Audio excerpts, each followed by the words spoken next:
Bom dia. Gente, cada mesa tem um líder RAPS 2013. Ali está a Mônica. O Daniel Vargas está ali. Ali a Mafuane, André Palhano, Zisma e o Ademar. Então, vão ser 45 minutos, inicialmente, para vocês discutirem o que é ação política. Tá? Eles vão explicar que será apontado um relator dessa mesa e, posteriormente, esse relator vai falar aqui na frente as conclusões às quais os grupos chegaram. E depois dos 45 minutos iniciais, uma outra rodada de perguntas, vocês vão trocar de mesa para se misturar, para os grupos não ficarem os mesmos. E a pergunta será: o que potencialmente nos une? Vocês, como grupo, membros da Rede de Líderes Políticos RAPS. Ok? Então, são 45 minutos agora.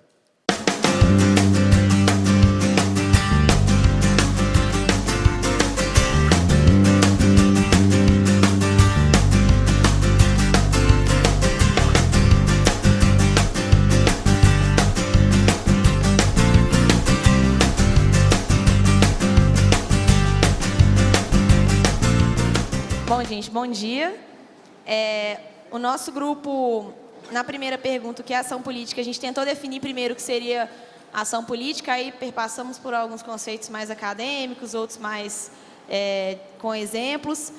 E as palavras coletiva, ação coletiva e interesse coletivo, e a ideia de organização foram as palavras que mais apareceram nas falas de todo mundo.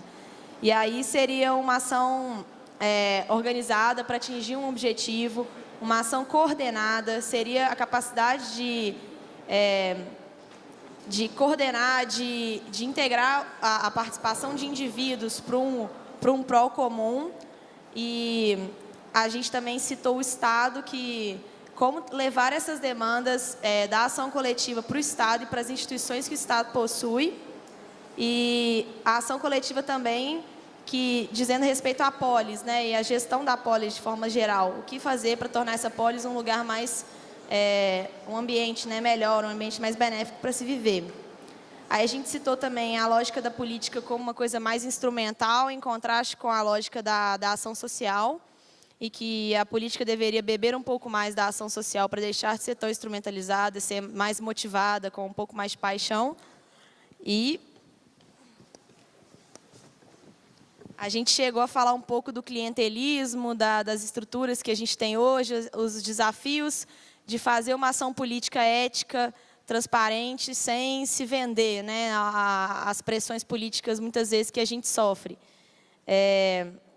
E aí a gente elencou alguns comportamentos que poderiam ser possíveis, né, esqueci o nome. E até a Roberta deu alguns exemplos que o vereador dela, que ela trabalha, tem adotado essa postura mais firme, com relação à ética, que tem funcionado. E essa ação ela partiria primeiro do individual, para poder tentar contagiar os outros membros do Legislativo ou do Executivo a agirem nessa mesma linha, de que se alguém bater na sua porta pedindo para passar na frente numa lista de espera para ser operado, você vai dizer: não é assim que funciona aqui. Ele: eu vou enviar outro vereador.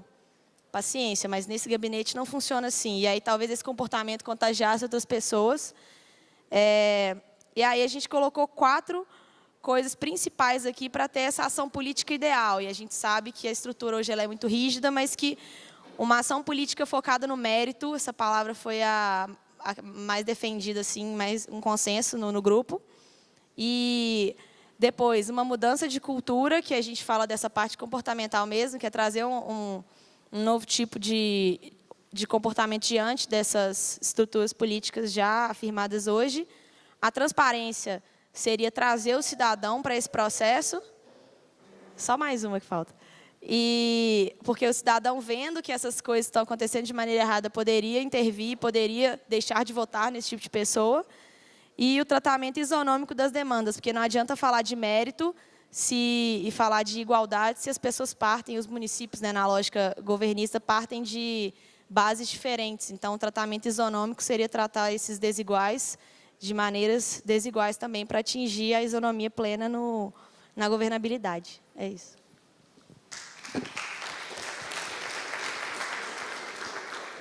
Faço minhas as palavras dela. Agora a Karine, do grupo do Ademar, é isso? De ação política, é isso.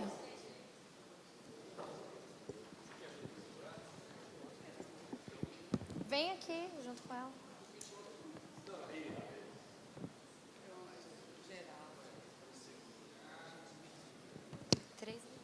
Tá. Nós estávamos no grupo, tentamos responder o que é ação política com algumas respostas. Primeiro, que a ação política é uma ação no concreto, de que é um ato de executar políticas públicas, é recordar um sentimento coletivo de pertencimento à sociedade e medidas gerenciais que começam em casa, transformar essas medidas. A partir dessas respostas, nós começamos a elaborar conceitos e desses desdobramentos que são as principais perguntas do debate que foi gerado. O que é a questão de que a ação política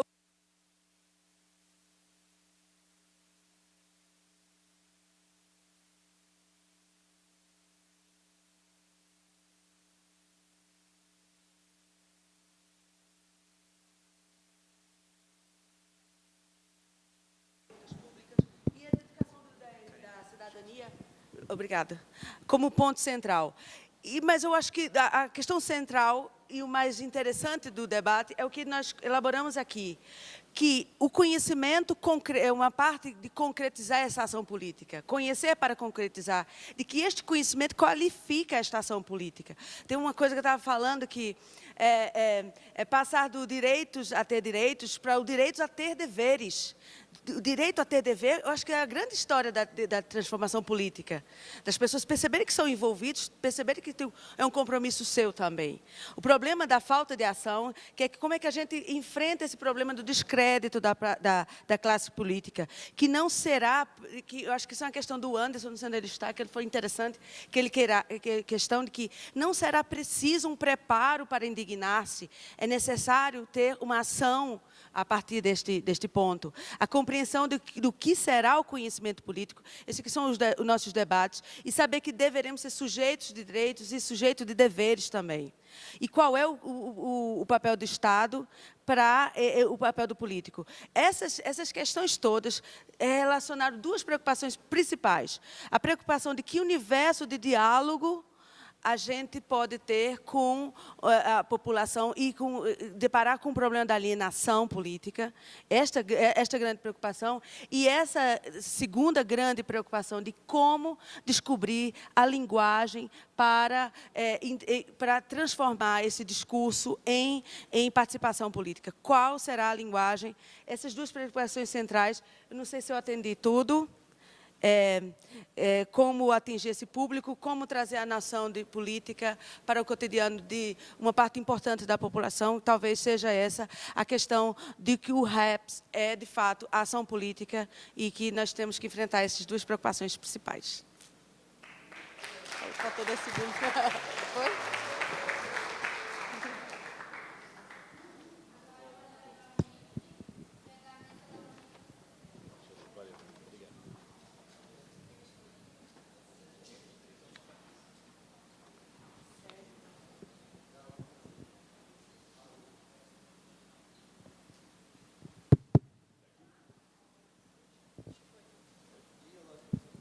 Bom, valendo. Bom, senhores, a gente teve uma discussão absolutamente rica.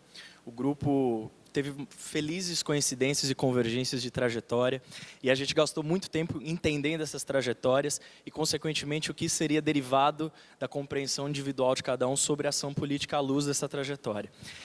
Agora, na dificuldade de dar uma conceituação, a gente sempre é salutar a gente recorrer aos grandes pensadores. E aí a gente recorreu a uma inspiração, ou um pensamento do Platão, que é de pensar a ação política como atuação social e coletiva na busca da construção do bom e do belo, que no nosso entendimento é isso que é a essência do que é valor público, né? E a atuação política, a ação política, ela tem que ter sempre como substrato a visão do que é essa geração de valor público. Por outro lado, a ação política ela tem um fator inspiracional que, do nosso ponto de vista, é elemento fundamental, porque remete sempre à questão de propósitos e de valores que fundamentam essa ação política. A ação política, per si, ela tem pouco valor se ela não tiver essa reflexão quase filosófica por trás. Por quê? A ação política, no nosso entendimento, ela tem como foco a transformação de cultura ou a transformação sociocultural, né? Talvez os elementos que a gente pensou sempre remeteram a essa questão da possibilidade de se transformar ou criar novas culturas sociais a partir da ação política. Por fim, acho que pela própria composição do grupo, com algumas pessoas que trabalham bastante a questão da tecnologia a favor da ação política, a gente identificou que hoje a ação política ela é cada vez mais individualizada pela consequência da utilização da tecnologia. E aí isso tem gerado novas formas, óbvio, de ação política, cada vez mais diretas, distribuídas e principalmente colaborativas. E que cada vez a gente vê a menor dependência de estruturas formais ou institucionais que legitimem essa ação. Ou seja, a ação ela é cada vez mais dispersa, mas potencialmente mais efetiva. Então, acho que essa foi a grande discussão do grupo. Tem 30 segundos, se alguém do grupo quiser se pronunciar, sinta-se à vontade.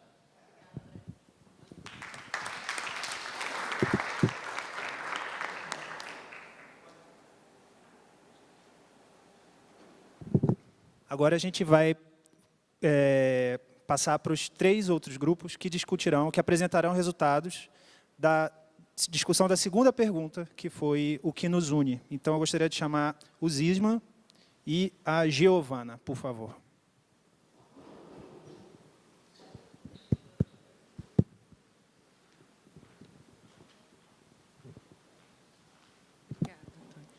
Bem, o nosso grupo... Tu vai falar?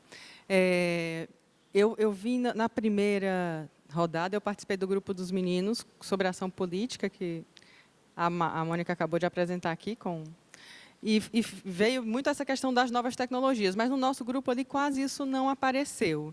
Então, a gente fez uma construção assim, que o que nos une é a política, é uma nova política, uma política que estabeleça pontes diretas, essa ideia de que a política tradicional, mediada por uma série pela mídia, pelos partidos, ela está em crise, e a gente tem que fazer essa nova política em que cada pessoa seja protagonista e restabeleça essas pontes diretas entre os diversos setores da sociedade, para resgatar a pluralidade de discursos, né? Então, também, essa hegemonia que a gente está vivendo hoje no Brasil, né? Praticamente, vários setores do país estão calados, estão se sentindo oprimidos, né? As pessoas foram para a rua reivindicando tudo, né? Porque não tem espaço, na verdade, mais desse diálogo. Então, resgatar esse diálogo, a pluralidade de discursos, em favor da transformação, né? Claro que a política ela tem que resgatar de novo o encantamento, a inspiração, né, o que algumas pessoas falaram, né, da empatia, de resgatar esse encantamento, essa política de novo como uma atividade ética, nobre, uma atividade que vale a pena, né, você apostar nela. E essa transformação para a sustentabilidade, que eu acho que é o que todo mundo aqui realmente nos une a essa palavra mais forte de todas, é a sustentabilidade, essa visão de futuro, essa visão ética com o futuro, que é a sustentabilidade, essa preocupação com as futuras gerações, em que a gente tem que ter um compromisso com um legado que não seja tão devastador como a gente está vivendo hoje, excludente, a sociedade mais desigual, uma das mais desiguais do mundo. No meu caso lá, é particularmente mais forte, que eu moro no Ceará, esse problema da concentração de renda, da violência que tem crescido. Foi isso que a gente discutiu. Se alguém do grupo Zisman quer complementar, falta 30 segundos. Aproveitando que temos um tempo, só reforçar, e aproveitando a brecha mesmo, de que falar em ética, em participação, em um novo mundo e levar os ideais da população para o poder é discurso antigo de todos os partidos o tempo todo, em qualquer lugar do mundo. Então, isso não tem novidade nenhuma. E talvez a grande novidade aqui seja o conceito de que sustentabilidade implica, aí sim, numa nova e diferente ação política necessária para o mundo contemporâneo. Então, o que nos une principalmente é essa lógica, essa temática que a gente quer debater e aprofundar em cima da ideia da sustentabilidade.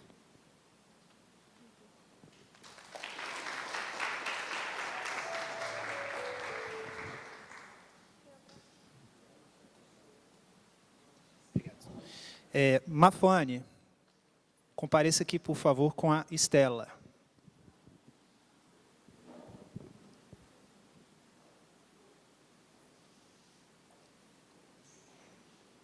Mafone Mudrik. Mafone Mudrik.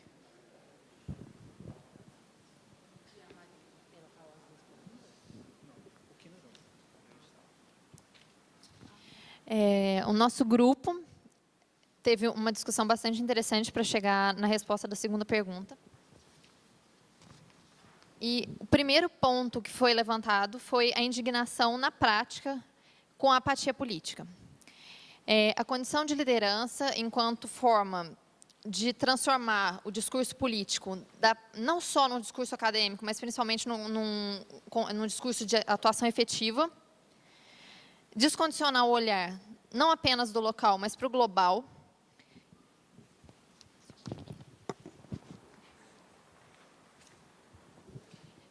A análise do poder enquanto vício,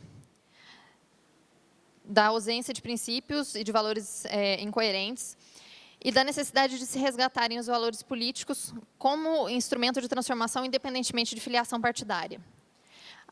O desenvolvimento de uma estratégia para fazer a política de modo diferente do sistema atual.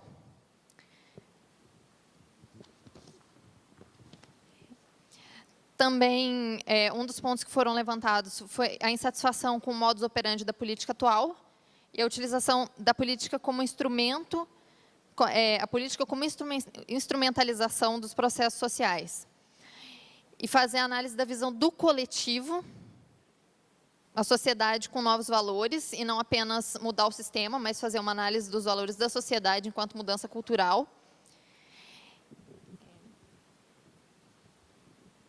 Também entramos na discussão da finalidade das disputas, o que deveria ser, nas disputas políticas, deveria ser o objeto, se às vezes esses processos são distraídos pelos interesses pessoais. E, em síntese, os pontos que foram determinados como resposta para a nossa pergunta foram a indignação com o status quo social e apatia, um alinhamento de valores e princípios, a mudança sistêmica e responsabilidade coletiva, com o empoderamento e o diálogo e a empatia, e a desigualdade e a diversidade como forma de transformação dos processos políticos.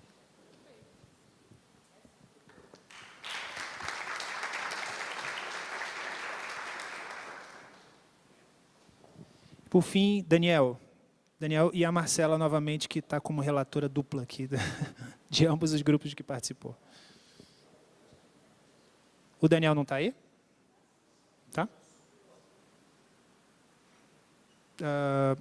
Peraí, vou dar a palavra para ela, já vejo o que... Pode ser outra pessoa. Mas você estava naquele grupo? Não. Então, naquele grupo não tem ninguém. Não, então tá, então sou eu mesmo.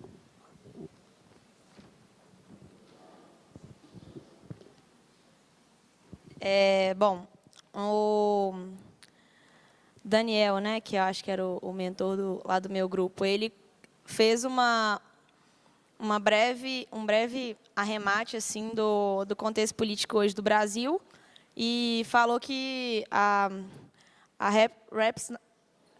RAPS, eu tenho que aprender, nasce num momento muito especial para o Brasil, porque a gente tem a ascensão da classe média e existem grandes desafios com 3 tensões principais que ele elencou que a gente precisava resolver e cada um deu a sua opinião no grupo sobre elas.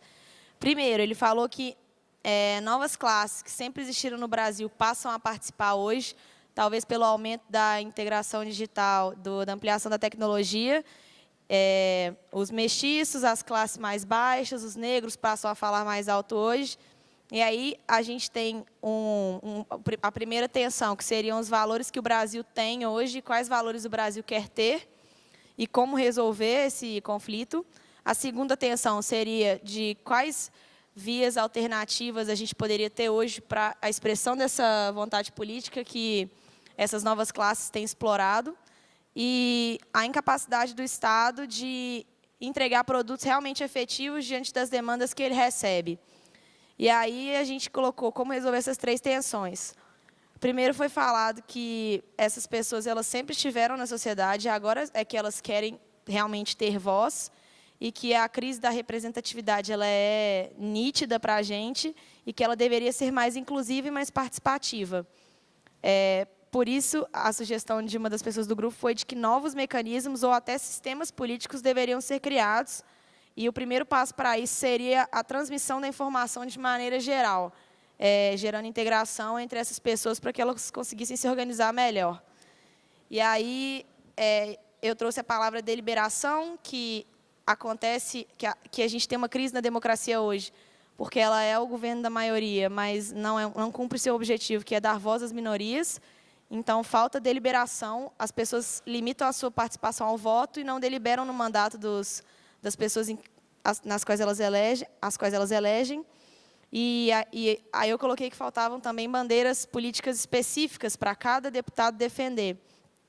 E o Reinaldo trouxe a questão de que os políticos não deveriam ter bandeiras específicas, e sim ter bandeiras gerais e regionalizadas. Então, ele atenderia um distrito em específico com todas as suas bandeiras e seria a voz de todas essas bandeiras no Congresso, no Parlamento, né, de forma geral. E aí surgiu também a colocação da Mara de que, às vezes, o representado não se sente representado e de que o representante também não se sente representante. Pode continuar? De que esse político, como cidadão, ele não se sente representado nesse sistema político que ele se encontra, que ele também tem essa vontade de mudar. Que mais? E aí chegamos nessa discussão do voto distrital e tudo, do voto proporcional, distrital misto, e a conclusão que a gente chegou é que a gente não tem que observar se a tendência do voto distrital é se ampliar nos países ou é a tendência do voto proporcional se ampliar nos países, mas que talvez a democracia esteja sendo abandonada de forma geral nos países, independente do sistema eleitoral. E o que nos une seria a paixão pela transformação, que nós somos parte de uma sociedade que quer mudança, e foi proposta a reinvenção da democracia participativa a partir da tecnologia, que hoje as famílias elas não têm capacidade de votar de 4 em 4 anos, mas de 4 em 4 horas. E aí você cria uma democracia distribuída, colaborativa e direta. E aí foi trazido um termo muito bacana também da política local, que as famílias conseguem deliberar de forma global, mas atuam localmente para transformar suas realidades. E é isso, foi isso.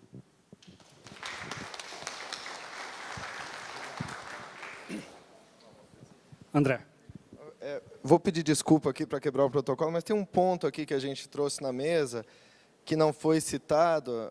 O que nos une aqui é acreditar em tudo isso que a gente está colocando aqui. Se ninguém acreditasse, a gente estaria em casa, no escritório, no gabinete, deprimido com a realidade da política brasileira.